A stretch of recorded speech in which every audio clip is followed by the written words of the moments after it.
उद्या 28 ऑगस्ट रोजी शुक्रवारी आलेला आहे रक्षाबंधनाचा सण आणि हा सण प्रत्येक बहिणीसाठी आणि भावासाठी विशेष खास महत्त्वाचा असा सण आहे।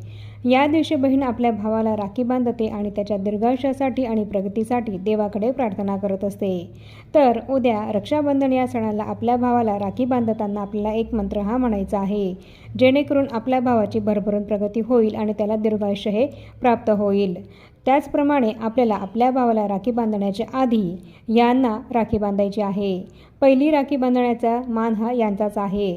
तर आपल्या भावाला राखी बांधण्याच्या आधी आपल्याला कोणाला राखी बांधायची आहे आणि आपल्या भावाला राखी बांधताना आपल्याला कोणता मंत्र म्हणायचा आहे आणि कोणत्या देवतेला आपल्याला कोणत्या रंगाची राखी बांधायची आहे याबद्दलची संपूर्ण माहिती जाणून घेण्यासाठी खाली दिलेल्या त्रिकोणावर क्लिक करा आणि व्हिडिओ पूर्ण बघा।